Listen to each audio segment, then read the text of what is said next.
Hello everyone, welcome back to my channel food steps and flavours. ഇന്ന് ഞാൻ share ചെയ്യാൻ വേണ്ടി പോകുന്നത് എൻ്റെ പെപ്പർ ചിക്കൻ റെസിപ്പിയാണ്. റെസിപ്പിയിലേക്ക് പോകുന്നതിന് മുമ്പേ ആദ്യമായിട്ടാണ് എൻ്റെ ചാനൽ നിങ്ങൾ കാണുന്നതെങ്കിൽ ചാനൽ ഒന്ന് സബ്സ്ക്രൈബ് ചെയ്ത് സപ്പോർട്ട് ചെയ്യണം. ഇത് റൈസിൻ്റെ കൂടിയും ചപ്പാത്തിൻ്റെ കൂടിയും ഒക്കെ നല്ലൊരു കോമ്പിനേഷൻ ആയിരിക്കും. അപ്പോൾ ഈ റെസിപ്പി നിങ്ങളുടെ ഫാമിലിക്ക് വേണ്ടി ഒന്ന് ട്രൈ ചെയ്ത് നോക്കൂ, നിങ്ങൾക്ക് ഇഷ്ടപ്പെടും. ഒരു ബൗളിലേക്ക് ക്ലീൻ ചെയ്ത് വെച്ചിരിക്കുന്ന 1 കിലോ ചിക്കൻ ഞാൻ എടുത്തിട്ടുണ്ട്. ആദ്യം തന്നെ ചിക്കൻ നമുക്ക് മാരിനേറ്റ് ചെയ്ത് മാറ്റി വെക്കണം. 1 ടേബിൾ സ്പൂൺ കുരുമുളക് പൊടി ഞാൻ ചേർത്ത് കൊടുത്തിട്ടുണ്ട്. ഫ്രഷ് ആയിട്ടുള്ള കുരുമുളക് ഞാൻ പൊടിച്ചെടുത്തതാണ്, പാക്കറ്റിൽ വരുന്ന പൊടിയല്ല. 1 ടേബിൾ സ്പൂൺ ഗരം മസാലയും കൂടി ഞാൻ ചേർത്ത് കൊടുക്കുന്നുണ്ട്. ഇനി ഇതിലേക്ക് 1 ടീസ്പൂൺ ജിഞ്ചർ ഗാർലിക് പേസ്റ്റ്, അതുപോലെ തന്നെ ഫ്രഷ് ആയിട്ടുള്ള കുറച്ച് കറിവേപ്പില, 1/2 ടീസ്പൂൺ ഉപ്പ് എല്ലാം കൂടെ ചേർത്ത് നന്നായി മിക്സ് ചെയ്ത് മാരിനേറ്റ് ചെയ്ത് നമുക്ക് മാറ്റി വെക്കാം. ഇനി കറിയിലേക്ക് ചേർക്കാനായിട്ട് 1 പീസ് ഇഞ്ചിയും കുറച്ച് വെളുത്തുള്ളിയും കൂടെ ഞാൻ ചതച്ച് മാറ്റി വെക്കുന്നുണ്ട്. ഒരു പാൻ ചൂടാവുമ്പോൾ അതിലേക്ക് 2 ടേബിൾ സ്പൂൺ വെളിച്ചെണ്ണ ചേർത്ത് കൊടുക്കുക. എണ്ണ ചൂടായി വരുമ്പോൾ അതിലേക്ക് 1/2 ടീസ്പൂൺ ജീരകം ചേർത്ത് കൊടുത്തിട്ടുണ്ട്.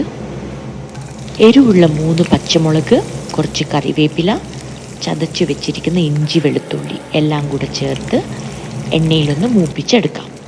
ഇഞ്ചിയും വെളുത്തുള്ളിയും ഒക്കെ മൂത്ത് വരുമ്പോൾ നമുക്കൊരു 3 മീഡിയം സൈസ് സവാള പൊടിയായി കട്ട് ചെയ്തതും കൂടെ ചേർത്ത് കൊടുക്കാം. കുറച്ച് ഉപ്പും കൂടെ ചേർത്ത് സവാള സോഫ്റ്റ് ആവുന്നത് വരെ വഴറ്റി എടുക്കാം.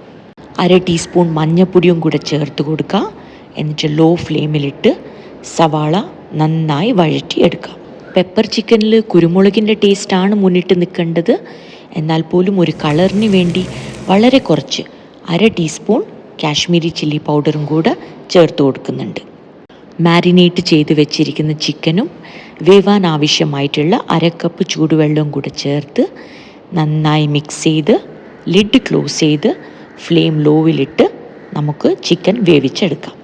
15 മിനിറ്റോളം ചെറിയ ഫ്ലെയിമിലിട്ട് ഞാൻ ചിക്കൻ കുക്ക് ചെയ്തെടുത്തിട്ടുണ്ട്.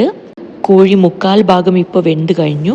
ഇനി നമുക്ക് ലിഡ് ഓപ്പൺ ചെയ്ത് ഹൈ ഫ്ലെയിമിലിട്ട് കറി വറ്റിച്ചെടുക്കാം. പെപ്പർ ചിക്കൻ സെറ്റായി വന്നിട്ടുണ്ട്. ഞാൻ നല്ല ഡ്രൈ ആയിട്ടാണ് എടുക്കുന്നത്. ഇതിൽ ഗ്രേവി വളരെ കുറച്ചേ ഉള്ളൂ. നിങ്ങൾക്ക് ഗ്രേവി ആയിട്ട് ഉണ്ടാക്കണമെങ്കിൽ വെള്ളം കൂട്ടി ഒഴിച്ചാൽ മതി. ഇനി ലാസ്റ്റ്ലി നമുക്ക് ഒരു 1/2 ടീസ്പൂൺ പെപ്പറും കൂടെ കുരുമുളക് പൊടിയും കൂടെ ചേർത്ത് കൊടുക്കാം. എന്നിട്ട് കുറച്ച് കറിവേപ്പിലയും കൂടെ ഞാൻ ഗാർണിഷ് ചെയ്യാൻ യൂസ് ചെയ്യുന്നുണ്ട്. അപ്പോൾ അത്രയേ ഉള്ളൂ, നമ്മളെ easy peasy and tasty pepper chicken ready to serve.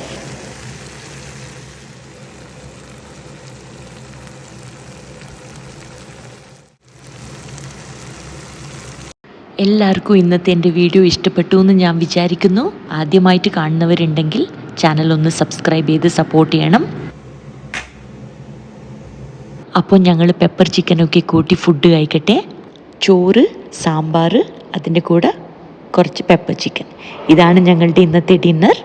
അടുത്ത വീഡിയോ ആയിട്ട് കാണുന്നവരെ ബൈ.